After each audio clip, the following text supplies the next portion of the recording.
ഇതിൻ്റെ പുതിയ റിവ്യൂയിലേക്ക് എല്ലാവർക്കും സ്വാഗതം. കഴിഞ്ഞ എപ്പിസോഡിൽ നമ്മൾ കണ്ടത് ഡിവൈഎസ്പി ശാരികയും തമ്മിലുള്ള സംഭാഷണമാണ്. അപ്പോൾ എനിക്ക് ആദ്യമായിട്ടാണ് ഇത്രയും വലിയൊരു ക്ലയൻറ്റിനെ കിട്ടിയിരുന്നത്. ശാരികയെ പോലെ ഒരാളെ കിട്ടിയതിന് ശേഷമാണ് എനിക്ക് ഇത്രയും നല്ലൊരു ഓഫർ കിട്ടിയത്.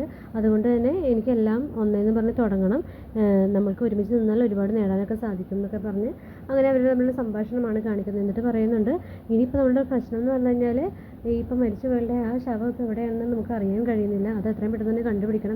നമ്മൾ പ്ലാൻ ചെയ്ത പോലെ തന്നെ നടക്കും, ധൈര്യമായിട്ട് ഇരിക്കുന്നൊക്കെ പറഞ്ഞ് ശാരികയെ അടുത്ത് സപ്പോർട്ട് ചെയ്ത് സംസാരിച്ചിട്ട് ഡിവൈഎസ്പി ഇവിടെ നിന്ന് പോവുകയാണ്. അതിനുശേഷം കാണിക്കുന്നത് രാജീവൻ നമ്മുടെ ജയേട്ടനെ കാണാനായിട്ട് ചെല്ലുകയാണ്. അപ്പോൾ കോളിംഗ് ബെല്ലടിക്കുമ്പോഴേക്കും നമ്മുടെ ഗീതേടത്തി വന്ന് വാതിൽ തുറക്കുന്നു.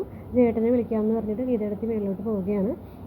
ജയേട്ടൻ വന്നു കഴിയുമ്പോഴേക്കും എനിക്ക് ജയേട്ടനോട് മാത്രം പേഴ്സണലായിട്ട് സംസാരിക്കാനുണ്ടെന്ന് പറയുമ്പോൾ നമ്മൾ കുടുംബക്കാർ തമ്മിൽ ഇങ്ങനെ മാറ്റി നിന്ന് സംസാരിക്കാൻ വേണ്ടിയുള്ള ഒരു ഇതൊക്കെ ആയോ, എപ്പോൾ മുതലാണ് ഇങ്ങനെയൊക്കെ തുടങ്ങിയത്, ഇങ്ങനെ ആയിരുന്നില്ലല്ലോ എന്നൊക്കെ പറയുകയാണ്.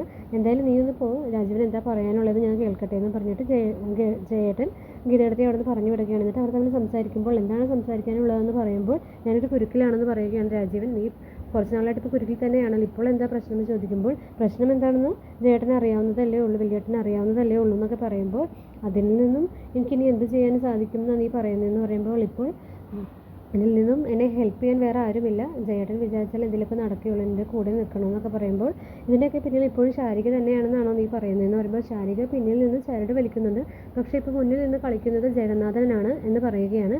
ജഗന്നാഥനെ എന്ത് ചെയ്താൽ ഇപ്പോൾ ഇത് ഒത്തു തീർക്കാൻ സാധിക്കും, അതായത് പൈസ കൊടുത്താലോ അങ്ങനെ എന്തെങ്കിലും ഒതുക്കി തീർക്കാൻ സാധിക്കുമെന്നാണോ നീ പറയുന്നതെന്ന് പറയുമ്പോൾ അയാൾ ഒന്നിനും അമ്പിലും വില്ലിലും അടക്കുന്നില്ല, അയാൾ വലിയ ഓഫറൊക്കെയാണ് ചോദിക്കുന്നത്, എനിക്ക് എന്ത് ചെയ്യണമെന്ന് അറിയില്ല എന്നൊക്കെ എന്നെ പറഞ്ഞുകൊണ്ടിരിക്കുമ്പോഴേക്കും തന്നെ ജഗന്നാഥൻ്റെ കോള് വരികയാണ്. അപ്പോൾ പെട്ടെന്ന് തന്നെ രാജീവൻ അറ്റൻഡ് ചെയ്യുന്നു. അപ്പോൾ ജയേട്ടൻ ചോദിക്കുകയാണ്, എന്താണെന്ന് വെച്ചാൽ നീ ചോദിച്ചറിയുമെന്ന് പറഞ്ഞിട്ട് സംസാരിക്കുമ്പോൾ എനിക്ക് മറ്റൊന്നും പറയാനില്ല, എത്രയും പെട്ടെന്ന് ഞാൻ പറഞ്ഞ ഡീല് അംഗീകരിക്കുന്നു, എനിക്ക് അത്രയും മാത്രം അറിഞ്ഞാൽ മതി, അല്ലെങ്കിൽ ഞാൻ ബാക്കി കാര്യങ്ങൾ എന്താണെന്ന് വെച്ചാൽ പോലീസ് സ്റ്റേഷനിൽ കൊണ്ട് ഈ നിങ്ങളുടെ കാറ് സഹിതം ശവം സഹിതം ഞാൻ കൊണ്ടുപോയി കൊടുക്കുമെന്ന് പറയുമ്പോൾ നീ എന്നെ ഈ സമയത്ത് വില പേശല്ലേ, ഞാൻ എന്താണെന്ന് വെച്ചാൽ ചെയ്യാം, എനിക്ക് കുറച്ചുകൂടി സാവകാശം താന്ന് രാജീവൻ പറയുമ്പോൾ നിൻ്റെ കാറിനുള്ളിലുള്ളത് പഴക്കൊലയൊന്നുമല്ല, അതൊരു മനുഷ്യൻ്റെ ശവമാണ് എന്ന് പറയുകയാണ്. ഞാൻ എത്രയും പെട്ടെന്ന് തന്നെ ഞങ്ങൾ വരാമെന്ന് പറഞ്ഞ് രാജീവൻ കട്ട് ചെയ്യുകയാണ്.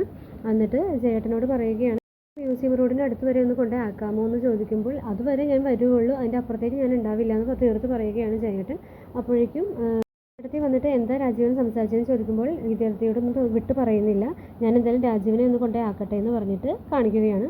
അതിനുശേഷം കാണിക്കുന്നത് രാഗിരമേരാണ്. രാഗി രാജീവനെ ഫോണിൽ ട്രൈ ചെയ്യുകയാണ്. അപ്പോൾ കിട്ടുന്നില്ല, സ്വിച്ച് ഓഫ് എന്ന് പറയുന്നു. ആര്യ ചേച്ചി വന്നിട്ട് എന്താ കിട്ടിയില്ലെന്നൊക്കെ ചോദിക്കുമ്പോൾ ഇല്ല കുഴപ്പമില്ല, രാജീവേട്ടൻ വന്നോളും, അതൊന്നും സാരമില്ല, എന്നെ അങ്ങനെ ടെൻഷനിപ്പിക്കാനോ വിഷമിപ്പിക്കാനോ കരയിപ്പിക്കാനോ ഒന്നും രാജീവേട്ടന് സാധിക്കില്ല എന്നൊക്കെ പറയുമ്പോൾ ഒരാൾ തുനിഞ്ഞിറങ്ങിയിട്ടുണ്ടല്ലോ ശാരിക എന്ന് പറഞ്ഞിട്ട് ആര്യ ചേച്ചി ശാരികയെക്കുറിച്ച് പറയുകയാണ്.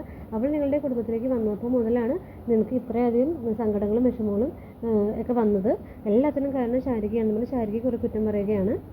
രാഖിയും പറയുന്നുണ്ട് എല്ലാം എൻ്റെ കുഴപ്പമാണ്, എൻ്റെ ജീവിതം കൈവിട്ട് പോയെന്ന് എനിക്ക് തോന്നിയ നിമിഷം ഞാൻ എൻ്റെ കുടുംബം വന്ന് അവളെ ഏൽപ്പിച്ചതാണ് എല്ലാത്തിനും കാരണം, ഇപ്പോൾ എനിക്ക് അവളെ കൊണ്ട് നിവൃത്തിയില്ല, ഇനി എൻ്റെ കുടുംബത്തെ രക്ഷിക്കാൻ വേണ്ടി ജീവിതം തന്നെ ഇല്ലാതാക്കാൻ എന്നെ തന്നെ ഞാൻ ഇല്ലാതാക്കാനും ഒക്കെ റെഡിയാണെന്ന് പറയുമ്പോൾ ആരതിക്ക് മനസ്സിലാവുന്നില്ല, നീ എന്താ ഉദ്ദേശിച്ചതെന്ന് പറയുമ്പോൾ ഞാൻ എൻ്റെ ജീവിതം, അതായത് എൻ്റെ കുടുംബം, എൻ്റെ മക്കൾക്കും രാജീവേട്ടനും വേണ്ടി ഞാൻ എൻ്റെ ജീവൻ തന്നെ കൊടുക്കും എന്നൊക്കെ പറയുകയാണ്.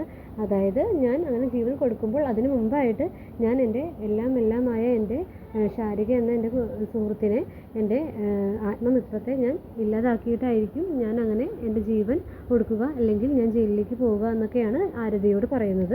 രാജീവനെയും ജഗന്നാഥനെയുമാണ് കാണിക്കുന്നത്. അവർ ആ കാറിൽ, അതായത് രാജീവൻ്റെ കാറിൽ മൃതശരീരമുള്ള ആ കാറിൻ്റെ സമീപത്ത് നിൽക്കുകയാണ്. എന്നിട്ട് അവർ തമ്മിൽ സംസാരിക്കുന്നുണ്ട്. അതിനിടയിൽ ആ തോമസ് എന്ന് പറയുന്ന ആൾ അവിടെ സ്മെല്ല് പറക്കാതിരിക്കാൻ വേണ്ടി അതും ഇതൊക്കെ പുകയ്ക്കുകയും അങ്ങനെയൊക്കെ ചെയ്തുകൊണ്ടിരിക്കുകയാണ്. അപ്പോൾ രാജീവനോട് ജഗന്നാഥൻ പറയുന്നുണ്ട്, ആ തോമസ് എന്തുമാത്രം കഷ്ടപ്പെട്ടാണ് ആ സ്മെല്ല് അകറ്റുന്നതിന് നോക്ക്, എത്രയും പെട്ടെന്ന് ഇതിനൊരു തീരുമാനം ഉണ്ടാക്കണം, അല്ലെങ്കിൽ ശരിയാവില്ല, ഇത് കൂടുതൽ സമയം കഴിയുന്തോറും വഷളാകും, നീ എന്താ നിൻ്റെ തീരുമാനം എന്നൊക്കെ പറയുകയാണ്. അയാൾക്ക് പറയുന്ന കാശ് കൊടുത്തിട്ടാണ് ഞാൻ അയാളെ കാവലാക്കി ഏൽപ്പിച്ച് കൊടുത്തിരിക്കുന്നത്, ഇതിനും കൂടുതൽ സമയം എനിക്ക് ഇങ്ങനെ വെയിറ്റ് ചെയ്യാൻ പറ്റില്ല, പെട്ടെന്ന് തന്നെ ഒരു അനുകൂലമായ തീരുമാനം എനിക്ക് അറിയണം, അതല്ല എന്നുണ്ടെങ്കിൽ ഞാൻ ഈ കാറും ഈ മൃതശരീരവും ഉൾപ്പെടെ തന്നെ ഞാൻ പോലീസ് സ്റ്റേഷനിൽ കൊണ്ടേ ആക്കും. ഒരു കാര്യം കൂടി നീ മനസ്സിലാക്കിക്കോ, നിൻ്റെ ഭാര്യയാണ് ഈ വണ്ടി ഓടിച്ചിരുന്നതെന്നും ഭാര്യയാണ് ഈ ശവശരീരം കൊണ്ട് എന്നെ സമീപിച്ചതെന്നുള്ളതിന് തെളിവായിട്ട് ഞാൻ അവളുടെ വീഡിയോ എടുത്ത് വെച്ചിട്ടുണ്ട്, അപ്പോൾ അതുകൂടി ഓർത്തിട്ട് വേണം നീ നിൻ്റെ റിപ്ലൈ പറയാനായിട്ടെന്ന് അങ്ങനെ പറയുകയാണ്. കേൾക്കുമ്പോൾ തന്നെ രാജീവൻ സമ്മതിക്കുകയാണ്. ഞാൻ എന്താണെന്ന് വെച്ചാൽ ചെയ്യാം, ശാരികയുടെ പേരിലുള്ള സ്വത്ത് നിനക്ക് ഞാൻ എഴുതി തരാമെന്ന് പറഞ്ഞിട്ട് ഒരു ഫയൽ കൊടുക്കുമ്പോൾ ഫയൽ സൈൻ ചെയ്ത് കൊടുക്കുന്നതാണ് കാണിക്കുന്നത്. അതിനുശേഷം ഈ ബോഡി ഞാൻ തന്നെ മറവ് ചെയ്തോളാം എന്ന് പറഞ്ഞിട്ട് രാജീവൻ അവിടെ നിന്ന് പോവുകയാണ്, കാറിൻ്റെ താക്കോലും മേടിച്ചിട്ട്. ശേഷം കാണിക്കുന്നത് ജഗന്നാഥൻ ആ സൈൻ ചെയ്ത് കിട്ടിയ ഫയലും കൊണ്ട് അങ്ങനെ യോഗേശ്വരി ആൻറ്റിയുടെ, അതായത് ശാരികയുടെ ഇല്ലത്തിരിക്കുന്നതാണ്. അപ്പോൾ തന്നെ നമ്മുടെ ശാരിക അങ്ങോട്ട് വരുന്നുണ്ട്. ശാരികയോട് അവിടെ നിൽക്കുന്നു പറഞ്ഞിട്ട്, നീ ഇപ്പോഴും നിൻ്റെ ആ രാജീവൻ എന്ന് പറയുന്ന ഭർത്താവിനെയും ഉപേക്ഷിച്ചിരിക്കുകയാണ്. രാഖിയും മക്കളെയും ഉപേക്ഷിച്ചവൻ ഒരിക്കലും വരില്ല, അത് നീ മനസ്സിലാക്ക്. അതിനുവേണ്ടി നീ എത്ര പ്രോപ്പർട്ടി, എത്ര സ്വത്ത്, എത്ര കോടികളാണ് അവൻ്റെ പേരിൽ എഴുതി കൊടുത്തിരിക്കുന്നത്, നിനക്ക് അതിനെക്കുറിച്ചുള്ള ബോധമുണ്ടോ എന്നൊക്കെ പറഞ്ഞിട്ട് പ്രോപ്പർട്ടീസിന് ഇപ്പോൾ ഉള്ള മാർക്കറ്റിലെ വിലയൊക്കെ പറയുകയാണ്. അപ്പോൾ ഇതിനെക്കുറിച്ചൊന്നും ചിന്തിക്കേണ്ട, ഞാനത് മനഃപൂർവ്വം എഴുതി കൊടുത്തു തന്നെയാണ്, രാജീവേട്ടനെ അടക്കം സ്വത്ത് തിരിച്ചു പിടിക്കാൻ എനിക്ക് അറിയാമെന്ന് പറയുകയാണ്. എന്നിട്ട് ശാരിക അങ്ങോട്ട് പോകുമ്പോൾ യോഗേശ്വരൻ്റെ, എന്താ നീ ഇങ്ങനെയൊക്കെ പറയുന്നത്, നിനക്ക് എങ്ങനെ ഈ വിലയൊക്കെ അറിയാമെന്ന് പറയുമ്പോൾ, ഇപ്പോൾ ആ എല്ലാ സ്വത്തും എൻ്റെ പേരിലേക്ക് രാജീവൻ എഴുതി കഴിഞ്ഞു എന്ന് പറയുകയാണ്.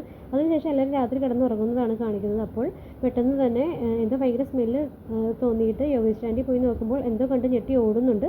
പെട്ടെന്ന് തന്നെ ജഗന്നാഥനെയും ശാരികയും വിളിച്ചുണർത്തുന്നു. അവർ രണ്ടുപേരും പോയി നോക്കുകയാണ്. അപ്പോൾ ആ മൃതശരീരം അടങ്ങുന്ന ചാക്ക് അവരുടെ കിച്ചണിൻ്റെ ഭാഗത്ത് കിടക്കുന്നത് കണ്ടിട്ട് ശാരികയും ജഗന്നാഥനും ഞെട്ടി നിൽക്കുന്നതാണ് കാണിക്കുന്നത്. Okay, by.